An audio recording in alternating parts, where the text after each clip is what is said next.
Magandang umaga po sa inyong lahat. March 8 po ngayon, Friday, kaya thank God it's Friday. Ngayon po umagang to, pupunta ako para sa aking thyroid ultrasound dahil ginagawa po yan sa akin every year. Minsan every 2 years. Kasi wala na po akong thyroid. Kaya kailangan ng i-check. So, I hope you guys have a good day. See you later. Ito po ang Yonge Street. Sa may bandang North York po ito. Yun pong place nung thyroid ultrasound ko doon sa north of Toronto. Kung sasakay ka po ng transit, kung sasakay ka ng Toronto Transit Commission na bus, merong extra fare doon. Hindi ko alam yung procedure nila doon sa Presto. Presto yun yung card na nilalagyan ng laman para itatap mo na lang siya kapag sumakay ka ng bus. So hindi ko alam kung paano ang bayaran kapag lumampas ka na ng Toronto. Pero noong panahon na sumasakay ako ng transit, ng bus, Metro Pass, meron kaming card. Tapos magbabayad ka ng additional extra fare kung lumampas ka na ng Toronto. Itong Yonge Street, apparently, ito raw ang pinakamahabang street sa buong mundo. So, ginugol ko, yun nga ang sinasabi na longest street siya in the world, Yonge Street.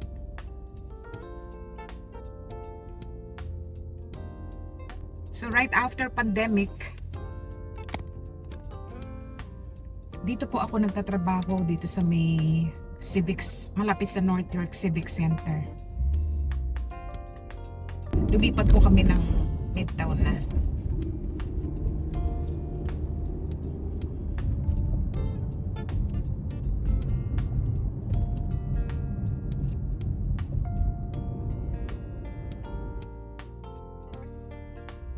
So itong area na to, nakadalawang opisina kami dito eh. Yung isang opisina malapit dito sa Shepherd. So Shepherd din yan. Yung pangalawang opisina nasa mismong station ng North York Center. Tapos yun nga ngayon, lumipat na kami dito sa Midtown.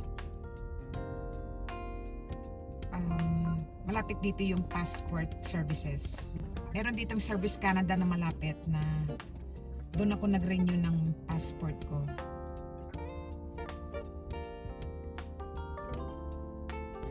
Laging inaabangan yan yung expiry ng passport, expiry ng driver's license, ng health card. Kasi pag hindi mo namamalayan, expired na. So kailangan yung driver's license, yung mga ganyan, health card, dapat aware ka dun sa mga expiry dates niya. Kasi baka biglang kailanganin mo.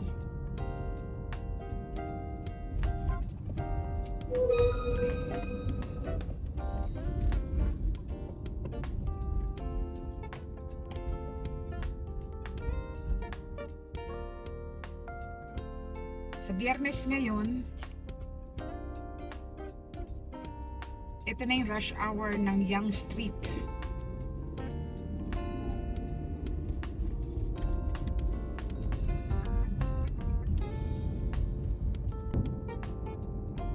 Itong kaliwa nito papuntang 401. Minsan naligaw ako dyan. Napadpad ako dyan. Tinetread ko tong Yonge Street. Napadpad ako dyan sa linyang yan. Yung linyang nyo papuntang highway. Takot ako sa highway. Iiwasan ko yung highway. Di ka may friend niyan.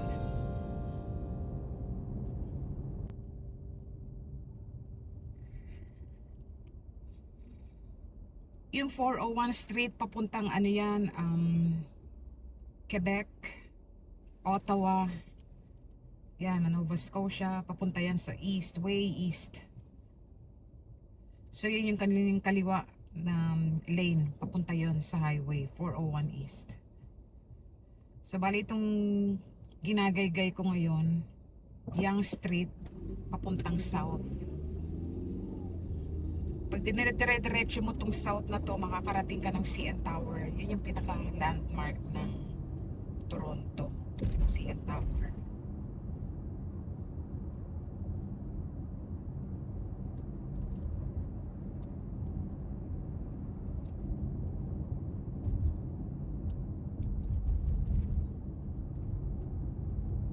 Kanina may pinagtanungan ako doon sa, papunta doon sa may laboratory.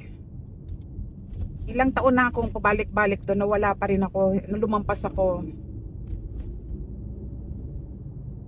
So, nagpark muna ako doon sa plaza. May dumaan ng babae.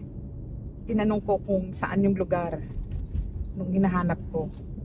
So sabi niya, you've gone way north, sabi niya. So, binigyan niya akong directions. Maya-maya bumalik siya doon sa kinalalagyan ng kotse ko. Sabi niya, do you mind taking me to just a little bit south? Sabi niya ganon.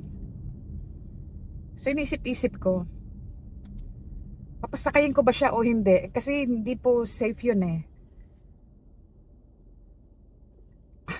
Pikit mata talaga, sinabay ko na siya. So hindi po safe yun eh, pero pinasakay ko na siya, binuksan ko lang yung mga, inanla ko lang yung mga pinto ko, tsaka sa likod kasi siya sasakay eh, so pinapunta ko siya sa harapan.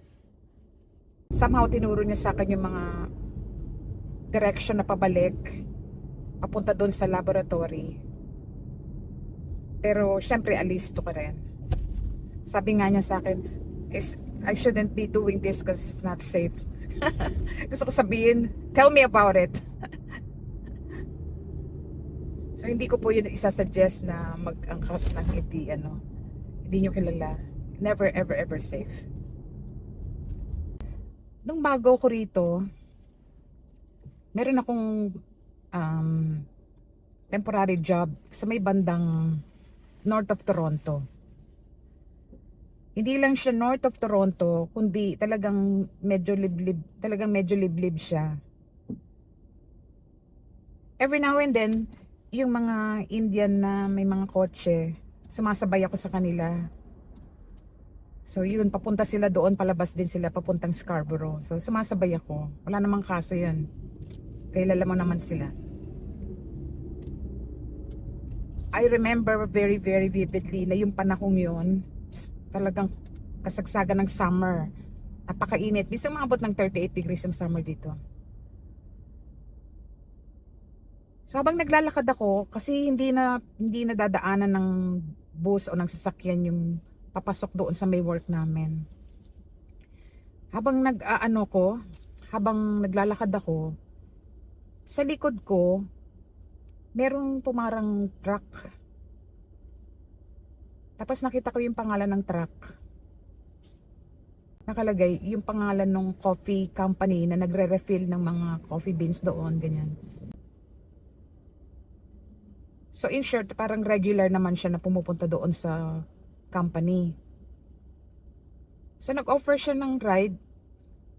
Ito pa yung isang ginawa ko na hindi ko dapat ginawa. Ever, ever, ever. Sumakay ako. So ibang lahi siya. So usap-usap ganyan. I remember parang kinuha niya rin yung phone number ko. Bigay ko naman. Kasi marami akong mga ginawang kababalagan nung bago ko dito na hindi ko dapat ginawa. So yun. Naghahanap siya ng bride para doon sa kapatid niya na gusto niyang pumunta dito. Hindi Pilipino, ibang lahi. Sabi ko, okay. Tapos parang nag-set siya na imi-meet ko daw. Sabi ko, okay, ganyan lang ako. So pa nga siya, nag-i-invite pa nga siya sa Scarborough Town na mag-drinks. Pero hindi ako sumama. Tapos meron siyang dinaanan na parang hindi siya dumiretso dun sa papuntang labas ng namin eh. Yung sakayan ko. Meron parang mga winding na ganun na lugar. Sabi ko, katapusan ko na ba to? Talagang,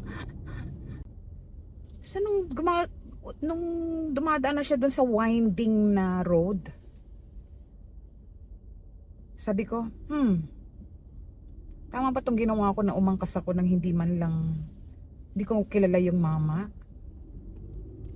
So sa awa naman ng Diyos, nakalabas naman ako ng truck niya na I was fine. So hindi ako sumama doon na mag-drinks kami. Tapos nung tumawag siya, nung umuwi na ako, hindi ko rin pinick up. Sabi ko doon sa landlady ko, ano ate ano mo nga, ano, sabihin mo, ano, ginamit yung telepono mo ni Mirna. Kasi baka kulit-kulitin yung number ko. So yun. So wala na hindi na siya tumawag. Hindi na siya, ano. Pero hanggang ngayon, iniisip ko, yun yung pinakadelikadong ginawa ko na risk. Na sumakay ako dun sa truck kasama nung mama. So, ayan ang daily grind ng mga tao. Focus tayo dito sa... Kita niyo yun, bandang nakaupo doon sa may ano. Maraming ganyan dito sa may area namin. Na homeless sila, babae yata yun. Nakaupo siya doon, no?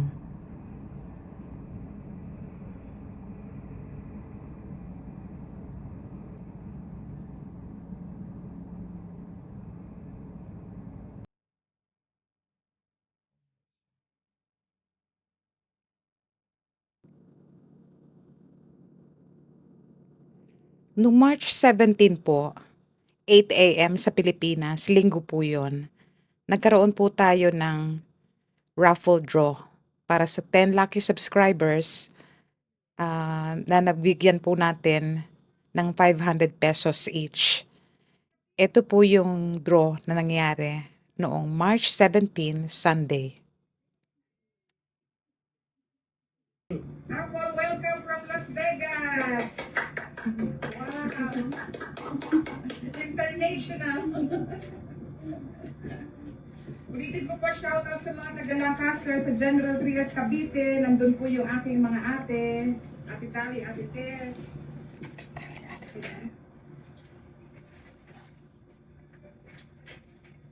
So mag-tweet po sila po tayo ng draw. Meron po akong isa-isa shoutout. Ating mga bagong subscribers. Shoutout sa Harvest of Souls for Christ Church. Sa Harrison, Pasay City po yung kanilang base. Shout out po sa inyo. Maraming salamat po mga bago nating subscribers. Magandang umaga po. Mga nag-iintay sila kasi pupunta na sila sa church. Pinagtatawa na lang ako pamagkita, hindi ko lang bakit. Okay, let's start. Meron po sumali dito ng mga kapatid ko, 3 kapatid ko, at saka 4 na relatives. Bali, isang hitag, at saka 2 pamangkin, at isang apo. So, tatanggalin po natin yung sa draw para magbigay ng chance sa iba na manalo. So, para magkaroon po ng mas marami pang mananalo. So, aalisin po natin yung ating immediate family para meron tayong additional 7 na spaces. Shout out sa San Pedro, Laguna, Nabasikat.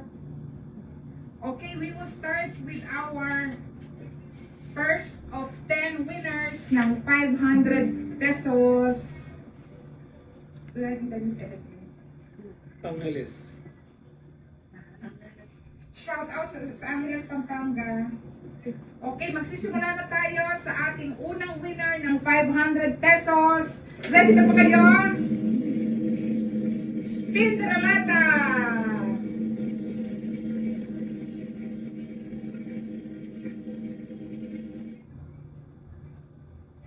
Megs Mencide!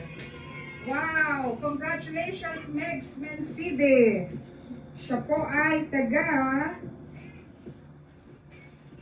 Harrison, Pasay City.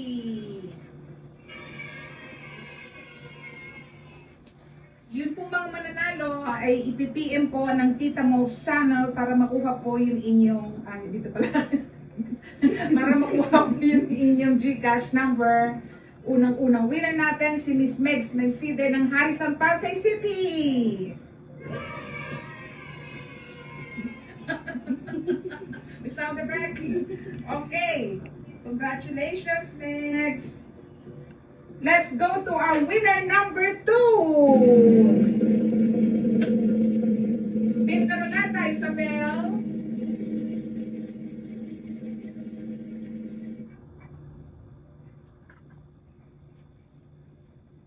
Jean Gabris.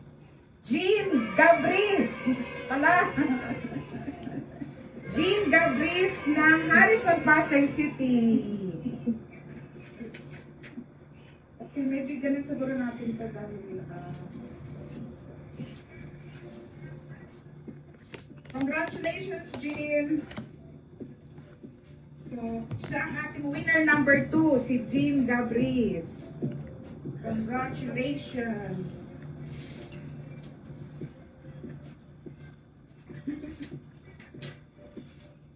Okay. Hi, good morning. Juster Janela. AJ, good morning. Kuya Obed, good morning. Let's go to our winner number 3 ng 500 pesos. Winner number 3.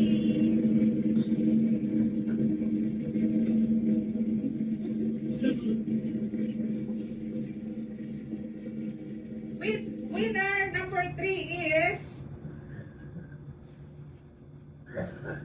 Amor Tabasha, ang Dorador. Congratulations, Amor. My gosh. Taga-Pasay po ito. Ay, taga-ano siya. Ay, ito pala si Amor. San Pedro Laguna. San Pedro Laguna, shout out. Okay. Uy, nahangin tayo rito. So, pangatlo na yon? Say, pangatlo na yun, Say. Bigla pong umulan na po hinay-ginaw. Sis Beauty, salamat ha. Si Sis Beauty, taga Bowmanville, si Roberta Gallardo. Tawag ko sa kanya, Sis Beauty. We will go to winner number 4. Winner number 4. Spin the ruleta, Isabel.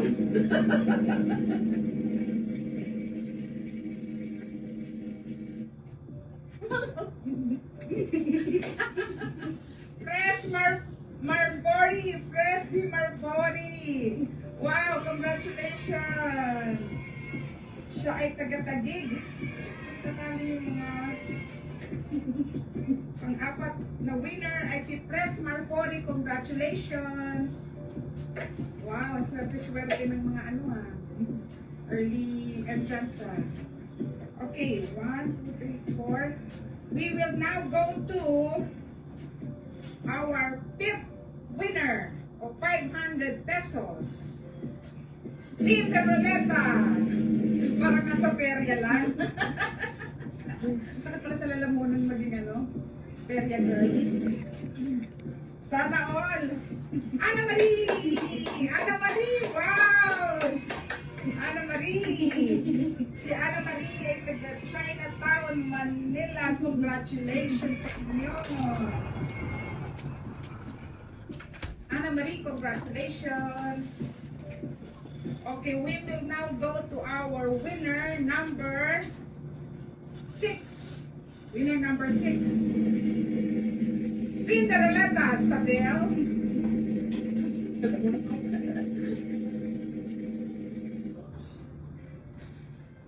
Edna Constantino! My goodness! Congratulations, Edna! Nanalo ka ng 500 pesos, Edna! Shout out. Kinano daw. Shout out sa Chin family. Salamat po sa mag-subscribe. Swerte nyo, may nakuha na sa inyo. 6 na to. Congrats, Edna! So, meron na tayong 6 na winners. So, sino ang mga susunod na winners natin? Let's go to winner number 7. Spin the ruleta sa... Natatawa yung aking spinner.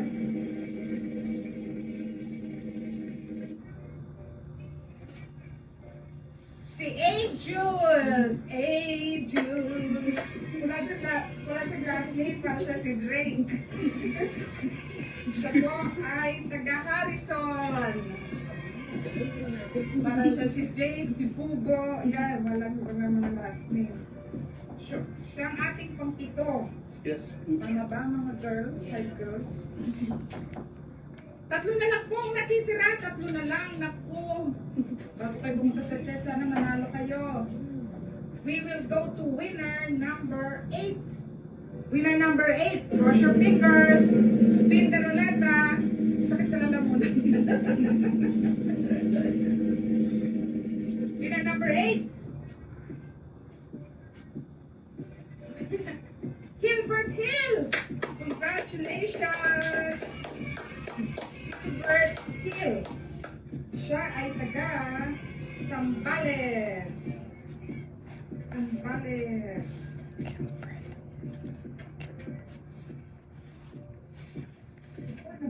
Shout out. Shout out to Tristan Goles. Tristan Goles. Shout out po sa inyo. Meron pa po tayong dalawang natitirang winners. So we will go to winner number 9. Let's spin the roulette.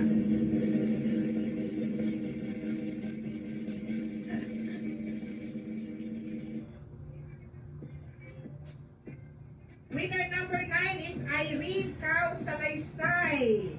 Irene Cao Salaysay ng Harrison, Pasay City. Congratulations, Irene! At ang ating pinakahuling winner, teka muna po, bago natin announce itong ating winner na pang-10, meron ako sa inyong sasabihin. Huwag muna kayong aalis. So kunin muna natin itong ating 10th winner. Huwag muna kayong aalis, meron akong i-announce. Okay, winner number 10, let's spin the roulette. Sam.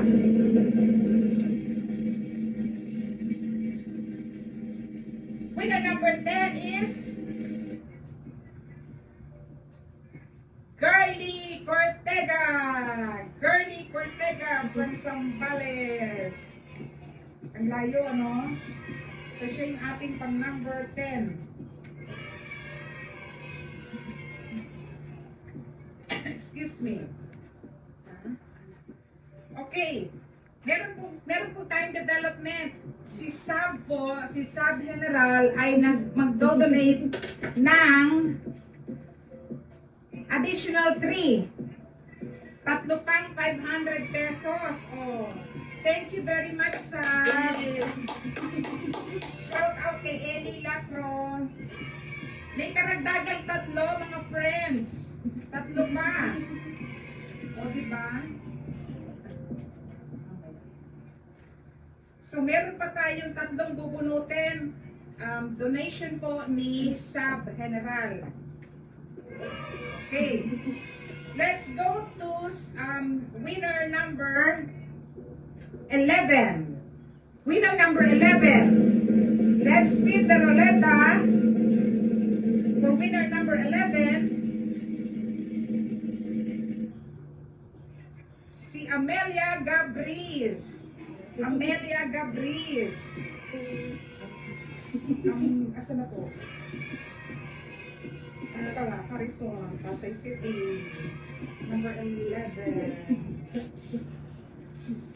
Pasigaw daw kay Jonathan Alesna Badayos. Shout out sa inyo. Okay, 2 winners na lang po ang natitira. Courtesy of Sab General. Yan po yung kanyang contribution sa ating draw. Sakit na lalong. Dami pa soft drinks. Let's go to last 2 winners. Punta tayo sa winner number 12. Winner number 12.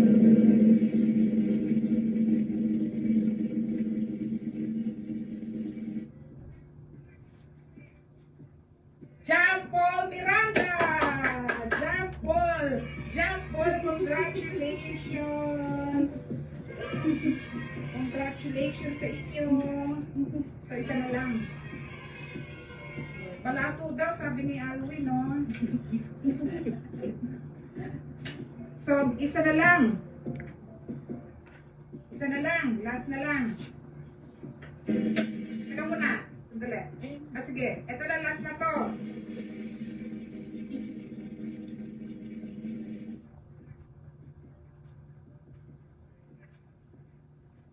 Gesriel Malubay! Gesriel Malubay! Congratulations! Siya ang ating panglabing-tatlong winner. Meron po akong babanggitin si ating kabayan na si Annalyn. Si Annalyn ng San Fernando, Pampanga. At tinatakan po namin siya na siya yung, siya yung unang-unang sumali. Siya yung unang-unang entry. Kaya sis Annalyn ng San Fernando, Pampanga, meron kang bonus na 500 pesos. Congratulations! So bonus yan kay sister Annalyn. Sister Annalyn. Okay, maraming salamat po. Better luck next time po yun sa mga hindi po nanalo. At huwag po kayo mag-alala pag may nag-sponsor sa atin, mag-drawing tayo.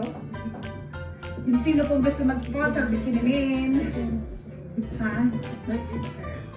Huwag niyo po kalilimutan mag-invite ng mga mag-share pa para kasi po pag naka-reach tayo ng 1,000 subscribers, magpapadraw na naman tayo.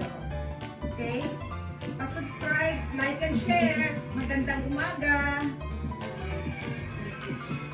Magandang umaga po sa inyong lahat. Magandang linggo.